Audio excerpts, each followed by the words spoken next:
Alumnos de la Universidad Abierta y a Distancia de México, tengan ustedes muy buenas tardes. Soy la contadora pública María Fabiola Márquez Rosas y en esta ocasión tendré el gusto de compartir con ustedes un tema relacionado con la materia de Ingeniería Económica de la Unidad 2, Planes de Negocio en el Sector Logístico y de Transporte, y el tema específicamente se refiere a los modelos de rentabilidad.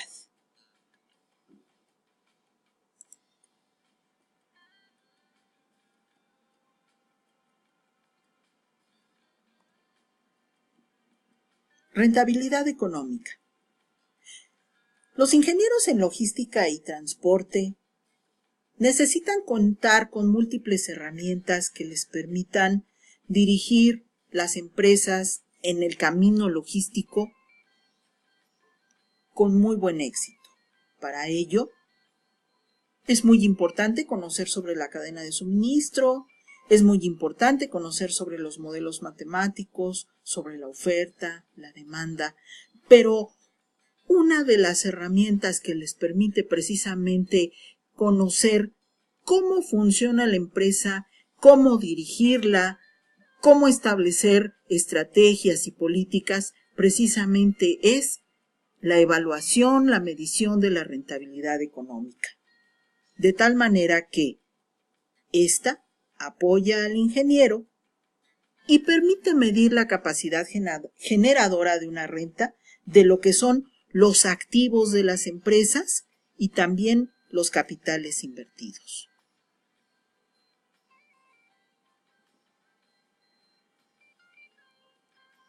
De tal manera que para medir la rentabilidad económica necesitamos instrumentos, necesitamos herramientas.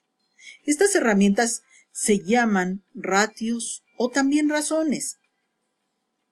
Consisten en determinar cocientes de dos magnitudes. Estos nos permiten establecer medidas y estas medidas estarán sujetas también a la interpretación de los resultados. En general, algunos de estos ratios nos permiten determinar la solvencia, estabilidad y liquidez de un negocio.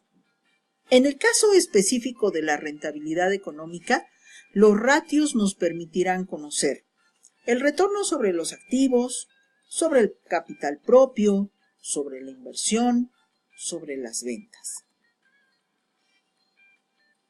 La importancia que tienen precisamente los ratios financieros es que se convierten en indicadores que van a guiar a todas las personas que dirigen a las empresas. Ayudarán a orientarlos para medir objetivos y también estándares. Además, permiten la eficiencia al evaluar las estrategias a corto, mediano y largo plazo. ¿Qué necesitamos en este caso para medir y para evaluar la rentabilidad económica? Los instrumentos que vamos a necesitar en esta ocasión son el estado de posición financiera o balance general, el estado de resultados. También vamos a tomar en cuenta que ambas informaciones deben de corresponder a análisis del mismo periodo. Adicionalmente a lo anterior, también vamos a conocer, por ejemplo, los porcentajes o importes de aportaciones de capital de los socios. Y también necesitamos conocer los importes de las inversiones, ya sea en activos, en publicidad, en proyectos, entre otros rubros. De tal manera que los ratios de rentabilidad serán los siguientes: la rentabilidad económica o retorno sobre los activos, que en este caso consiste en dividir el valor de la utilidad neta entre las ventas por las ventas entre los activos totales.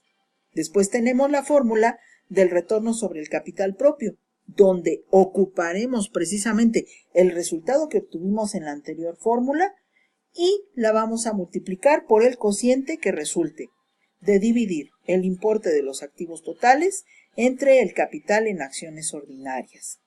Posteriormente también calcularemos el retorno sobre la inversión, que consiste en dividir los ingresos obtenidos y provenientes de una inversión menos el monto de la inversión, y lo que resulte lo vamos a dividir entre el monto de la inversión. Lo que a su vez dé como resultado lo multiplicaremos por 100. A su vez también necesitaremos conocer el margen de la utilidad, que consiste en dividir las utilidades netas obtenidas entre las ventas. Otro ratio que también necesitamos evaluar corresponde a la rentabilidad sobre las ventas, que consiste en dividir el importe de la utilidad neta, pero ahora entre el monto de la inversión. Y por último, pero no menos importante, necesitaremos conocer el resultado de la descomposición de la rentabilidad. Como ustedes pueden ver, esta fórmula es un poco más compleja. ¿Por qué? Porque requiere de varios cocientes para llevarse a cabo. Y adicionalmente a ello, también necesitamos conocer lo que se llama los beneficios antes de intereses e impuestos, que los obtenemos a través del análisis del estado de resultados, donde restaremos el valor de los ingresos menos el costo de ventas, menos los gastos de venta, menos los gastos de administración, y la otra fórmula será el beneficio antes de impuestos, que también proviene del estado de resultados y consiste en restar los ingresos menos el costo de ventas, menos los gastos de venta, menos los gastos de administración y menos los gastos financieros. Con todos estos elementos, nuestra fórmula final de la descomposición de la rentabilidad consistirá en dividir el valor de las ventas entre el importe total de activos. Posteriormente tenemos que dividir el importe de la utilidad o beneficios antes de intereses e impuestos entre el valor de las ventas. Posteriormente dividiremos el importe de los activos entre los fondos propios. A continuación dividiremos el valor de los beneficios o utilidades antes de los impuestos entre la utilidad o beneficios antes de intereses e impuestos, y por último dividiremos el beneficio neto o utilidad neta entre la utilidad antes de impuestos. Para ejemplificar lo anterior, ahora veamos un ejemplo. En la ilustración ustedes podrán observar que tienen precisamente un estado financiero. En este caso nos referimos al balance general, donde por un lado tenemos todas las cuentas que integran el activo divididas en circulante, fijo y diferido. Posteriormente tenemos el pasivo a corto y largo plazo y por último el capital. Adicionalmente, como lo habíamos comentado, tenemos como notas el conocimiento del importe de la inversión, en este caso que nos hablan de una inversión para desarrollar una campaña publicitaria, y también como información adicional nos indican cómo se divide el capital social, tanto en acciones ordinarias como en acciones extraordinarias. A su vez, también nos proporcionan el valor de todo el estado de resultados. En este caso, observemos, tenemos los ingresos por ventas, el costo de ventas, los gastos de operación que se dividen en gastos de administración, gastos de venta y gastos financieros. Posteriormente tenemos el valor del impuesto sobre la renta para llegar a una utilidad neta. Entonces, con estos elementos, en los que ya vimos que ambos corresponden al mismo periodo contable y tenemos la información adicional, veamos ahora cómo trabajar las fórmulas. En este caso, para la determinación del retorno sobre activos, tenemos la división de la utilidad entre las ventas por las ventas entre los activos totales. Lo que resulta lo tenemos aquí en un importe o en un valor de un 15.41%. Como interpretación a esta fórmula tenemos que cómo se aprovechan las ventas para generar beneficios o utilidades y cómo se aprovechan los activos para generar ventas. Veamos ahora la fórmula del retorno sobre el capital propio. En este caso, ocupemos el valor que obtuvimos en la anterior fórmula y ahora la multiplicaremos por el cociente de el importe de los activos totales contra el capital en acciones ordinarias. En este caso, al sustituir los resultados, tenemos un porcentaje de 31.27%. Y como interpretación nos indica que la fórmula mide el beneficio que se obtiene a través de la inversión que realizan los accionistas que poseen acciones ordinarias. Veamos la siguiente fórmula que corresponde al retorno de la inversión, donde vamos a dividir los ingresos obtenidos de la inversión que provienen del estado de resultados menos el monto de la inversión que la tenemos dentro de la información adicional y lo que resulta lo dividimos entre el monto de la inversión. Esto resulta un 137.50% y la interpretación que podemos dar es que la fórmula mide la relación que existe entre las ventas obtenidas a partir de la inversión que se realizó en la campaña o el producto. Veamos ahora la siguiente fórmula que corresponde a la determinación del margen de utilidad. Para eso vamos a dividir el valor de la utilidad neta entre las ventas. El resultado que obtenemos es de un 22.80% y la interpretación que vamos a ver es el beneficio que se obtuvo derivado de las ventas realizadas.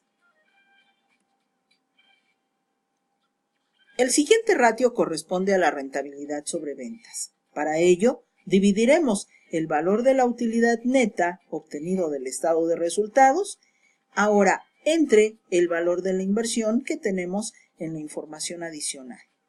Como interpretación a esta fórmula, tenemos el beneficio que se obtuvo derivado de la inversión en la campaña publicitaria y como resultado, la fórmula nos arroja un 54.25%. Veamos ahora la fórmula de la descomposición de la rentabilidad. Al aplicar todos estos valores, ¿sí? Veamos que dividimos el valor de las ventas entre el valor de los activos totales, el valor de las utilidades obtenidas antes de intereses e impuestos entre las ventas, el importe en activos proveniente del balance general entre el valor o la aportación que tenemos de los socios a través de su capital en acciones ordinarias. Posteriormente dividiremos el valor de la utilidad neta antes de impuestos entre el valor de la utilidad neta antes de intereses e impuestos. Y por último, el valor de la utilidad neta entre el importe de la utilidad antes de impuestos. En este caso, el resultado final nos da un 31.28% y la interpretación es que la fórmula en su totalidad representa los resultados obtenidos a través de las ventas, los activos, el capital social en acciones comunes, las utilidades en operación y las utilidades antes de impuestos. Como podemos ver, los resultados obtenidos a través del análisis de las diversas fórmulas son resultados óptimos para una empresa, por lo que, como conclusión, decimos que de acuerdo con los resultados obtenidos, la empresa cuenta con rentabilidad aceptable derivada de los rubros de los estados financieros que se analizaron. Con ello, concluimos este segmento del tema de los modelos de rentabilidad. Les agradezco mucho su presencia y la preferencia para este video. Tengan ustedes muy buenas tardes.